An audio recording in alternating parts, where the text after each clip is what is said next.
Ini bukan pasang badan, tapi menyampaikan yang hak itu hak dan yang batil itu batil. Tapi Gus itu bahasanya bakal kena pasal nggak sih? Apa yang Gus bilang tadi kayak penjaga makam misalkan apa namanya? Mengizinkan gitu dan oh iya, itu saya percaya deh Pak Haji Sukri itu penjaga makam, apalagi beliau orang Islam yang taat, tidak akan mudah untuk mengizinkan bongkar makam itu. Saya percaya sama Pak Haji Sukri. Sebab kalau sampai itu terjadi nanti bisa dipidanakan oleh Pak Haji Faisal karena yang izin. Ya, kan waktu memakamkan ke sana kan yang ngurus semua proses perizinan adalah Al-Mukarram Al-Alamah Haji Faisal.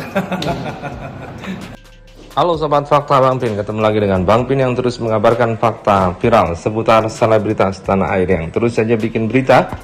Dan dengan berita mereka tetap eksis di ranah media. Pemuka agama dari Jawa Timur yang bergelar Gus, yakni Gus Rofiq, nampaknya tidak main-main untuk menjegal Dodi Sudrajat membongkar makam Vanessa Angel. Dan Gus Rofiq pun mendatangi Haji Faisal untuk mengungkapkan dukungannya dan menenangkan Haji Faisal agar supaya tenang saja. Jangan takut dengan upaya pemindahan makam yang dilakukan Dodi Sudrajat saat ini, meskipun mereka serius nampaknya dan kekeh untuk memindahkan makam Vanessa. Dan memang Gus Rofiq sejak awal akan pasang badan jika sampai Dodi Sudrajat memindahkan makam Vanessa Angel. Dan itu sudah dibuktikan oleh Gus Rofiq yang organisasinya kemarin, Barisan Kesatria Nusantara, menggelar demo saat makam Vanessa akan dipindah kemarin. Gus Rofiq juga sudah melaporkan Dodi Sudrajat ke Polda Metro Jaya akibat tuduhan pencemaran nama baik. Nah, bagaimanakah proses Gus Rofiq hadir di rumah Haji Faisal dan diterima dengan hangat oleh Haji Faisal bersama istrinya? Gus Rofiq menyampaikan ini, pesan untuk Dodi Sudrajat agar jangan coba-coba memindahkan makam Vanessa Angel.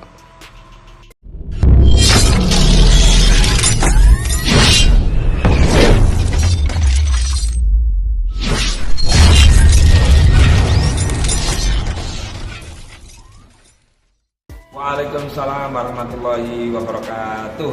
Gus, ada yang ingin ditanyakan, ini menyangkut pemindahan makam Apalagi almarhum Vanessa. Menurut hukum dari agama, Gus melihatnya seperti apa? Siapa yang ngomong makam mau dibongkar itu siapa? Pak Dodi. Dodi Sudrajat. Iya. Orang-orang itu lagi. Iya. Terus kita percaya gitu. Insya Allah saya sudah berkali-kali kan menyampaikan. Insya Allah selama saya masih hidup, ya sambil jualan rawon bidadari sama istri ini ketua BKN DKI, insya Allah nggak akan itu makam terbongkar. Tapi saya menjawab ini sebenarnya saya ini sudah nggak percaya sama Dodi Sudrajat mau bongkar itu. Sudah saya cek semua kok. Tidak ada administratif yang diselesaikan sama Pak Dodi itu nggak ada gitu. Saya takutnya Pak Dodi ini menyebarkan berita-berita bohong. Kasihan teman-teman media itu. Nah, kalau berbicara agama, syarat bongkar makam itu ada persyaratannya. Ada sebabnya apa dibongkar. Nah, kalau di dalam agama itu, agama kita yang kita percaya itu, misalnya ini tanah longsor, banjir bandang, makamnya ambles, diperbaiki kok masih tetap ambles, misalnya itu. Terus kemudian kepentingan hukum, forensik.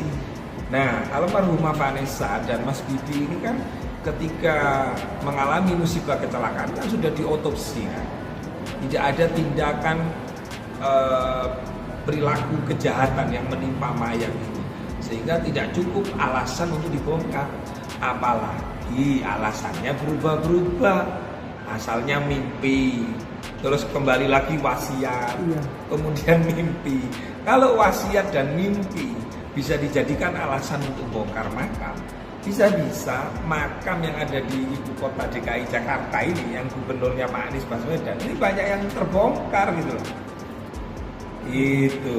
Iya. Berarti nggak cukup aja wasiat itu ya? Nggak cukup lah, nggak cukup. Itu sekarang saya tanya, waktu memakamkan almarhumah Vanessa, dan Mas Bibi Ardiansa. Semoga beliau husnul khotimah, insya Allah sahid. Karena kata kiai, kata alim ulama, orang yang meninggal dalam kecelakaan itu sahid.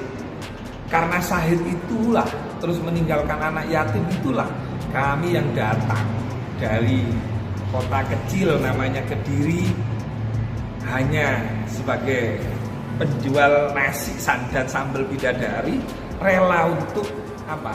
Rela untuk berkorban dalam rangka apa? Ya pesannya Kanjeng Nabi. Apa pesannya Kanjeng Nabi? Cintailah, sayangilah anak yatim piatu. Ya gala itu. Dalam rangka itu saya kalau istilahnya teman-teman pasang badan gitu. Ini bukan pasang badan, tapi menyampaikan yang hak itu hak dan yang batil itu kan. Tapi Gus itu bahasanya bakal kena pasal nggak sih? Apa yang Gus bilang tadi kayak penjaga makam misalkan apa namanya? Mengizinkan gitu. Dan oh iya, itu saya percaya deh Pak Haji Sukri itu penjaga makam, apalagi beliau orang Islam yang taat, tidak akan mudah untuk mengizinkan bongkar makam itu.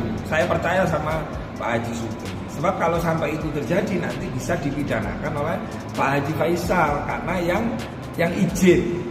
Nah, kan waktu memakamkan ke sana kan yang ngurus semua proses perizinan adalah Al-Mukarram Al-Alamah Haji Faisal. Kan itu. Gus, tapi kalau tetap Pak Dodi memindahkan makam, apa mungkin langkah Gus dan teman-teman yang selama ini mendukung Pak Haji Faisal apa mungkin? Ya keinginan itu kan boleh. Ya silakan aja diurus, selesaikan administratifnya, kan begitu. Kalau ternyata secara administratif itu nggak disetujui, nggak dikabulkan, terus masih memaksa untuk bongkar makam, misalnya dia di backingi siapa misalnya, ya dia kena pasal pencurian mayat, gitu loh. Walaupun almarhumah Vanessa itu putrinya, tapi dia bisa kena dan terjerat pasal pencurian mayat, gitu loh. Masa kakek mencuri mayat, kan gitu. Gitu.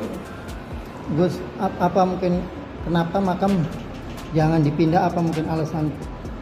Ya, membongkar makam itu kata para alim ulama itu sama halnya membongkar aib. Satu, aib almarhumah. Karena jenazah ini kan namanya jenazah ketika dimakamkan ke liang lahat, otomatis tubuhnya ada yang bengkak, ada yang begini, ada yang begitu. Dan itu termasuk aib keluarga gitu loh. Makanya sebisa mungkin makanya prosedurnya sangat ketat untuk bongkar makam itu. Ketat sekali. Tidak hanya sekedar wasiat, mimpi, wasiat lagi, mimpi lagi. Tapi Gus melihat dari posisinya misalnya dibilang untuk pansos atau apa sih untuk menaikkan dia lagi atau apa supaya terus pemberitaannya tetap ada atau gimana Gus melihat? Iya. Ya saya untuk urusan pansos atau tidak, biarlah masyarakat yang menilai. Yang pasti saya ngomong begini, ini harus disudahi. Cari rezeki yang halal. Saya aja yang begini, itu ya jualan nasi, jualan sambal untuk menghidupi keluarga, menghidupi organisasi saya BKN gitu loh. Jangan sampai pansos kepada orang yang sudah meninggal. Pansos apalagi sampai ingin menguasai harta anak yatim piatu, bahaya, itu kualat bahaya. Karena kalau Allah sudah mentakdirkan gelondong, nyungsep. Hati-hati kalau sama anak yatim piatu, termasuk masalah asuransi itu gitu.